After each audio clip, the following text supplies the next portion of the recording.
Hello there. Good day. I hope that you are safe and well. Today is a very exciting day because we're kicking off a 4-part series of transformational change. This is obviously a monumental moment where the entire world is amid transformation. On a global level, including in the United States, we are headed in a positive direction from this pandemic. However, there are some organizations that are not on an uptick. And similarly, the uptick of transformation from an individual to individual level is going to differ based upon the person. Our 4-part series of transformational change will include part 1, individual transition and change. What does that look like on an individual level to transition? Part 2, the steps needed to develop an effective change leadership strategy. Part 3, we're going to discuss the 10 pitfalls to avoid when trying to lead change successfully. And part 4 is going to be the ways to increase change maturity within your organizations. Today specifically, we will address individual transition and change. Now, usually within an organization or a team, they may decide that change is necessary for some very popular reasons, including in response to the world, like this pandemic, or response to marketplace demands. They may want to change or transform to save money, to save time, to provide better quality, or to even create better services or products, creating something completely new altogether. Whether an organization is 300,000 or 10, they might make a decision for the sake of the entire organization to transform or to change. However, the individuals within that organization, those individuals have independent needs, independent capacities, and desires that may often vary from the organization or one from another. Your organization may be working to adapt right now due to COVID to telecommuting or what have you. They may be working on changing processes to make them more compliant, or need to cut costs or save money in order to survive. Regardless of the reason for your organization's transformational change, all individuals in your organization will not respond the same way.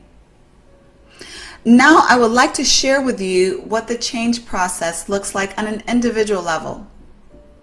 So in creating this process, I have included elements from the ODCAR model as well as from the trans-theoretical models of change.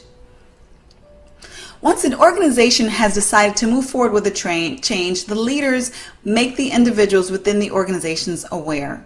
This is the awareness phase. It is a particularly important phase because obviously individuals cannot choose to participate or contribute to a change if they're not made aware of that desired change.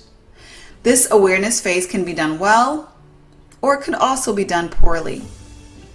Individuals may receive a lot of information regularly, or little information with hardly any regularity at all. The bigger the change, the more information and the more regularly individuals should receive communication. Once individuals receive awareness, they all will go to this contemplation phase. Now, during the contemplation phase, individuals are deciding whether or not to participate in this change. They are contemplating whether it's in their best interest or the best interest of their organization based upon their perspective, whether or not this change should happen. Now, of course, the level of effectiveness in implementing the awareness phase will influence the outcome of the contemplation phase. After the contemplation phase, individuals will either choose to engage or disengage with the change. Those who choose to disengage will either go into a full rejection or avoidance phase. The rejection phase is evidenced by verbal or non-verbal defiance and or criticism to the new ways to come.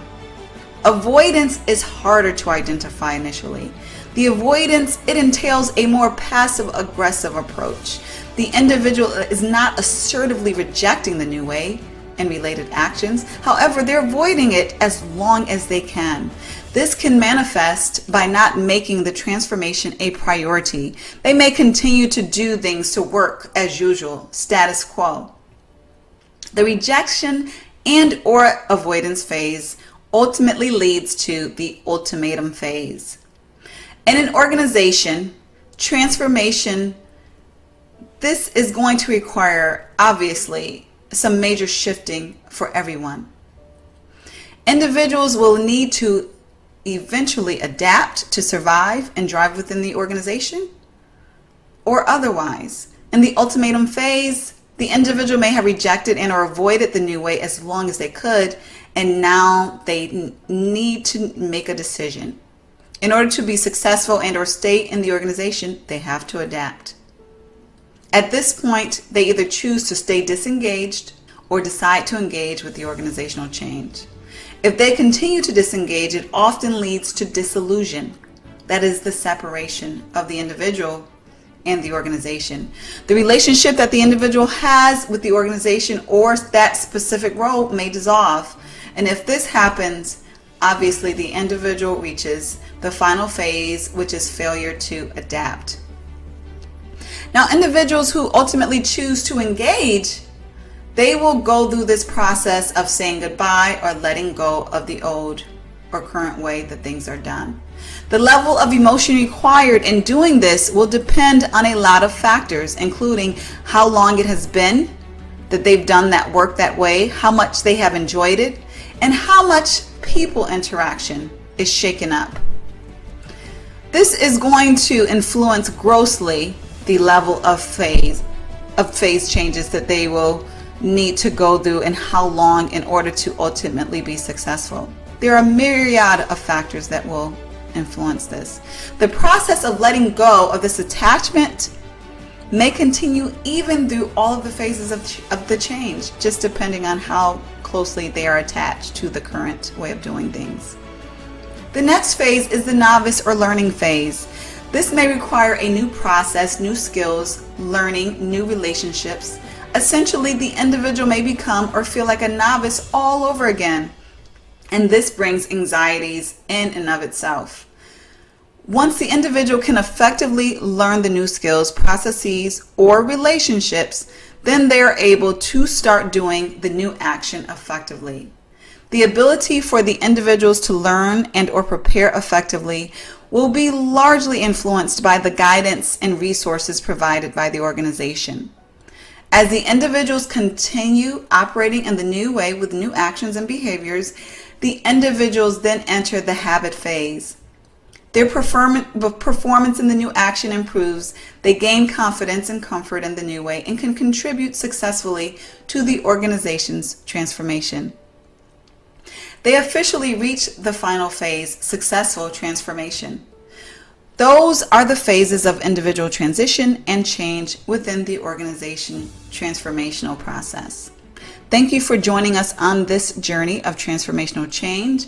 I hope that you will stay tuned for parts 2 through 4 in the following weeks. If you know a colleague or a friend who will benefit from this information, please share it through email or social media. If you would like to learn more about how to bring a change certification program or a change class to your organization, don't hesitate to reach out by clicking the information here.